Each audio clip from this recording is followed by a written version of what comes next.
state of our union is strong and getting stronger.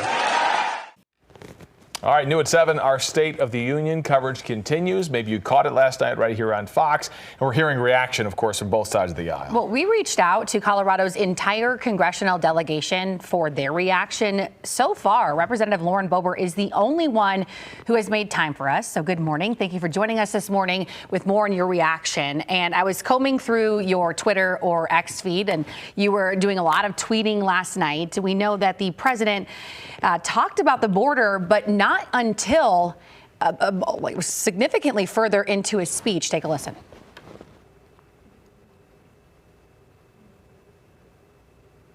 I'm directing the U.S. military to lead an emergency mission to establish a temporary pier in the Mediterranean on the coast of Gaza that can receive large shipments carrying food, water, medicine, and temporary shelters. No U.S. boots will be on the ground. Well, clearly that was a little bit different of a reaction there. But again, Congresswoman Boebert joining us this morning. And what are some of your initial thoughts looking back from last night and some key takeaways? Well, it was really unfortunate to hear this campaign speech rather than a State of the Union address from a sitting president. Biden spent the first 10 minutes talking about Ukraine, threatening Supreme Court justices, and defending Democrats' extreme abortion on demand agenda. And if I didn't know any better, I would think that he forgot that he was giving a speech for Americans regarding the state of our union. But he has no solutions that will stop illegal immigration. After all, these are the policies that he created this surge, this invasion into our country with. Biden spent more time appeasing the radical left than he did talking about actually securing our country and ending the human trafficking and ending the flow of fentanyl and protecting our communities. As we know, Colorado is now a border state, a sanctuary state, and we have many illegal aliens coming into our state and overrunning our schools, our hospitals, and putting a huge burden on tax dollars. Now, if Joe Biden wanted to close the border, he'd immediately restore, remain in Mexico, and catch and release. As soon as we stop releasing illegal aliens into our interior, then the surge stops. They know that there is no place to go, and they must seek asylum from the first safe country that they reach on their journey. And he opened our borders with a stroke of a pen. He can close them with a stroke of a pen. He does not need congressional action. He has the authority to keep our country safe and enforce our immigration laws. The House of Representatives has already impeached Secretary Mayorkas. And if Joe Biden does not secure the southern border, my articles of impeachment are already up for an inquiry, and he will be next. And Representative, I agree with you. It was more of a campaign speech than a State of the Union. But listen, Republicans do the same thing. We can't pretend that this is just President Biden, the first one to turn that into that during an election year. I do want to ask you about the economy. He said, quote, "I inherited an economy on the brink. Now it's the economy that is the envy of the world." Is that, what do you think of that assessment? I don't think so. So, and actually, if you go back to President Trump's State of the Union speeches, he was touting about the policies that we were getting passed and were actually making our economy stronger, that we're securing our southern border, that made us energy independent. So sure, you can use that on a campaign trail, but it actually matters when you govern as you campaign. And that's exactly what President Trump did.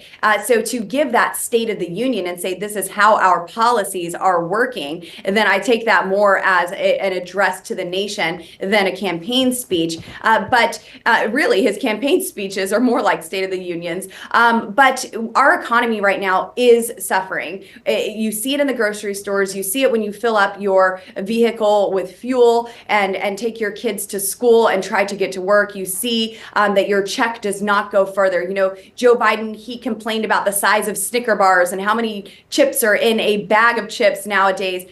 But he failed failed to mention the inflation that is causing those things. Instead, he said, well, we're going to force and pass a federal minimum wage. Instead, he was spending more money in subsidies and talking about more bailouts for folks in America than he was restoring jobs to America and creating a strong, robust economy and bringing out back American energy production that we know will lower inflation and make our energy, make our country more secure and safe rather than relying on our allies for that energy production.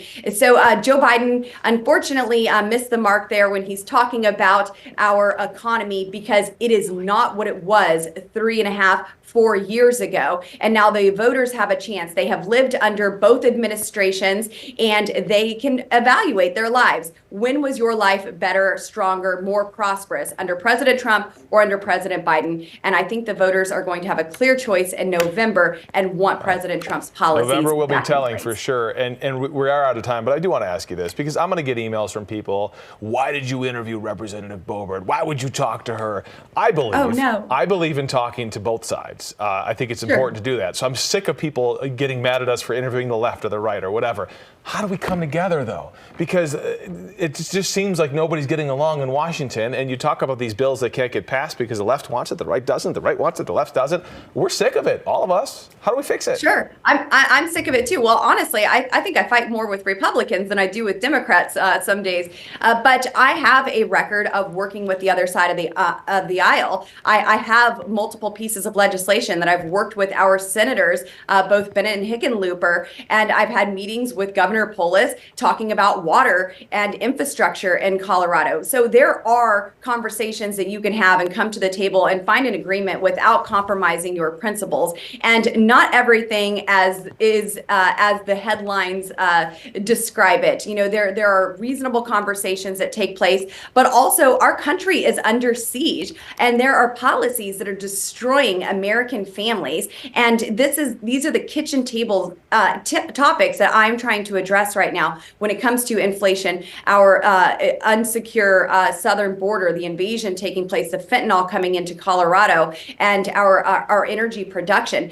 These are just a few things that I talk about on a daily basis to try to address so the American family can prosper once again. I'm always happy to talk to my colleagues on the other side of the aisle and those who may disagree with me, and hopefully we can find a place of agreement without compromising principles and something that actually benefits America. So thank you so much for having me on today. I apologize for my colleagues not accepting your request and joining you, but I'm happy to be here with you this morning. Well, we'll continue to reach out for them and push for hopefully their response as well. And no doubt, I think a lot of people agreeing that the president's speech was divisive, but still a long year ahead until those November elections. So it'll be interesting to see if the two parties can come together. Thank you for joining us this morning, Congresswoman Absolutely. Boebert. Thank you. Always appreciate your time.